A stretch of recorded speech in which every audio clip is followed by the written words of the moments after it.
राम राम सभी को। Welcome to my show placement talk. और आज हमारे साथ हैं संकल्प भाई। संकल्प भाई अपने बारे में थोड़ा सा बताएं। तो मेरा नाम संकल्प गर्ग है। I am a final year student from CSE department at NIT Durgapur. So I've been placed in Brain Enterprises currently. तो संकल्प भाई यार बताओ कैसे क्या क्या स्टेप फॉलो करने पड़ते हैं ब्रेन में प्लेसमेंट के लिए। तो ब्रेन जब हमारे कैंपस में आया था तो उनका क्राइटेरिया था 8 CGPA ओवरऑल सेमेस्टर्स, और उसके बाद 80% इन 10th एंड 12th. मतलब जनरली 60 और 75 रहता है, इनका 80% था. 80%। तो उसके बाद इनका एक ऑनलाइन टेस्ट हुआ था. फिर ऑनलाइन टेस्ट में एप्टीट्यूड क्वेश्चंस थे और एक कोडिंग क्वेश्चन था. अच्छा, उसके बाद शॉर्ट लिस्टिंग आई. उसके बाद 3 राउंड हुए थे इंटरव्यू के. 2 टेक्निकल थे, तीसरा कुछ लोगों का HR प्लस टेक्निकल था, लेकिन मेरा फुल टेक्निकल था. एप्टीट्यूड का लेवल क्या रहता है लाइक। एप्टीट्यूड ईजी था, मतलब उसको टफ साइड पे नहीं कहेंगे. It was easy to medium. Easy to me. यार संकल्प भाई बताओ ना कि इंटरव्यू का प्रेशर कैसे हैंडल करें, वहाँ पे कैसे चीज़ों को रिप्रेजेंट करें, क्योंकि इंटरव्यू में सबको दिक्कत आती है यार। जो भी जाता है उसको फर्स्ट टाइम तो सबको दिक्कत आती है, तो उसको चीज़ों को कैसे हैंडल करें थोड़ा सा एक्सप्लेन कर दो यार। हाँ, तो इंटरव्यू में तो इंटरव्यू का काफ़ी प्रेशर रहता है. मतलब एक हेजिटेशन भी होती है लोगों में, पहली बार वो आंसर कर रहे होते हैं. लाइक मैं अपने एग्जांपल दूँ तो मेरा प्लेसमेंट सीजन में पहला इंटरव्यू था वेल्स फार्गो में. ठीक है, वेल्स फार्गो अच्छी कंपनी है, मेरा बहुत मन था उसमें जाने का और मैं काफ़ी प्रिपेयर होके गया था. ऐसा मैंने सोचा था कि मैं काफ़ी प्रिपेयर्ड हूँ. मैं गया उधर और फर्स्ट इंटरव्यू ही मेरा ख़राब हो गया. लाइक वो हमारा ऑफलाइन इंटरव्यू था, तो इंटरव्यूअर आया था. ठीक है, तो उसके सामने मतलब जो चीज़ मुझे आती थी वो मैं बोल ही नहीं पाया. मतलब एक वो कंडीशन प्रेशर आती थोड़ा है, सा हाँ, थोड़ा प्रेशर हो गया. चीज़ होता है। हाँ, लेकिन फिर जब मैं वापस आया अपने रूम पे, सोचा मैंने कि कहाँ कहाँ मैं गलत गया. तो वो सब चीज़ें मुझे समझ में आई. फिर लाइक अपने आप को थोड़ा मोटिवेट किया, फिर थोड़ा सेल्फ इंट्रोस्पेक्ट किया. तो फिर सेकंड ही मेरा ब्रेन का इंटरव्यू था. कुछ मतलब उसके 5-7 दिन बाद ही ब्रेन का इंटरव्यू था. तो फिर मैं एकदम काम होके फ्री होके गया. और ऐसा भी नहीं है कि आपके सारे इंटरव्यू एकदम 100% अच्छे जाएंगे तो ही आपका सिलेक्शन होगा. लाइक मैं बताऊँ, मेरे 3 इंटरव्यू हुए थे. उसमें फर्स्ट इंटरव्यू में मैं 60-70% ही क्वेश्चन आंसर कर पाया था. सेकंड इंटरव्यू में 2 में से 1 DSA क्वेश्चन तो मैंने बना दिया था और एक में मैं अटक गया था. तो उस केस में मैंने, ऐसा नहीं है कि मैं बिल्कुल रुक गया हूँ. मैं कुछ ना कुछ सोचता रहा और जो सोच रहा था वो इंटरव्यूअर को बताता रहा.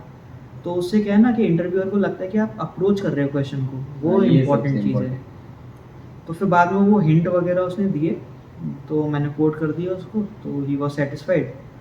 और थर्ड इंटरव्यू में भी ऐसा हुआ था कि मेरा फुल टेक्निकल राउंड हुआ था.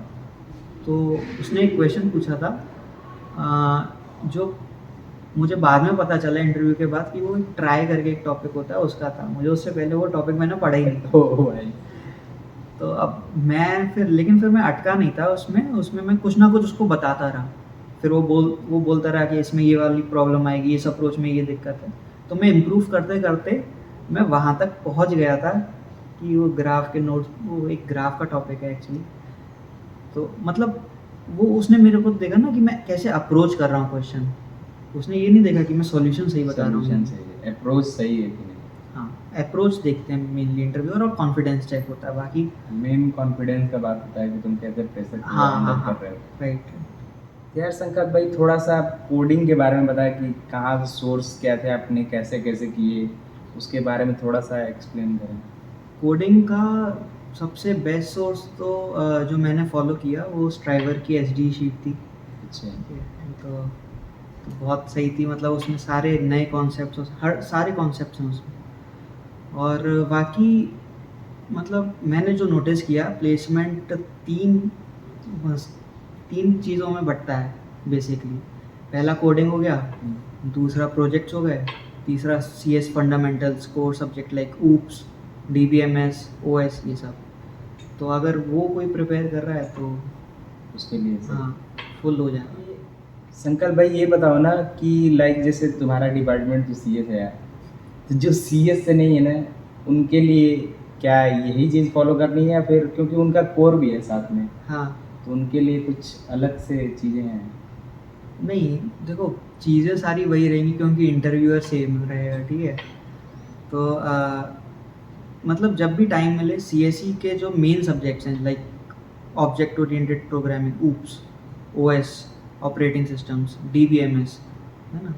ये 3 सब्जेक्ट्स काफ़ी मेन रहते हैं, तो इसको तो आपको प्रिपेयर करना पड़ेगा। वो कुछ चैनल्स हैं लाइक गेट स्मैशर्स हो गया, और भी काफ़ी चैनल्स हैं, तो उनसे आप प्रिपेयर कर सकते हो। बाकी डीएसए, अगर टेक में जॉब चाहिए तो डीएसए और projects either in one stack, यानी full stack web development, app development, machine learning, बहुत सारी डोमेन्स होती हैं, किसी में भी आप प्रोजेक्ट करो और be fluent with the projects, मतलब अच्छे रहने चाहिए प्रोजेक्ट्स। ओके, संकल्प भाई ये बताओ ना कि जैसे आपने जेई की प्रिपरेशन की है और अभी इंजीनियरिंग कर रहे हैं, आपका फाइनल ईयर है, तो दोनों में डिफरेंस क्या है? यहाँ पे आप कोडिंग की मतलब जो भी प्लेसमेंट की तैयारी कर रहे हैं और जेई की प्रिपरेशन की तैयारी करते थे, दोनों में डिफरेंस क्या है? मतलब क्या प्रेशर सेम रहता है या फिर अलग से कुछ प्रेशर? प्रेशर का तो देखो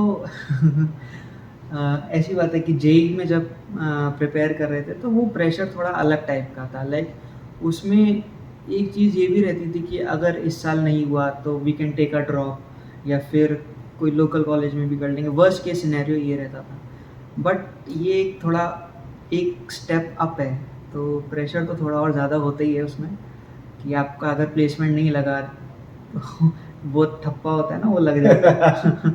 बेरोजगार इंजीनियर। बेरोजगार इंजीनियर भाई, ये बात है। तो ये तो है, प्रेशर तो रहता है, कहीं ना कहीं थोड़ा ज़्यादा ही होता है प्रेशर, बट फिर आपका जेई से ना आपकी कैपेसिटी भी बढ़ जाती है वो प्रेशर को हैंडल करने की, ये बात है। और संकल्प भाई, एक जो सबसे इम्पोर्टेंट क्वेश्चन मेरे लिए भी और जो जनता देख रही है उनके लिए भी, आपका प्लेसमेंट लग गया तो कितने महीने के कितने बन जाएंगे? एक रफ आइडिया बस दे दो जनता को। उम्मीद तो यही है कि 1 लाख प्लस होना 1 चाहिए। लाख प्लस, मतलब मिनिमम 12 प्लस ही है। हाँ। थैंक यू सो मच संकल्प भाई फॉर ज्वाइनिंग अस। अरे thank you for the invitation भाई। Thank you.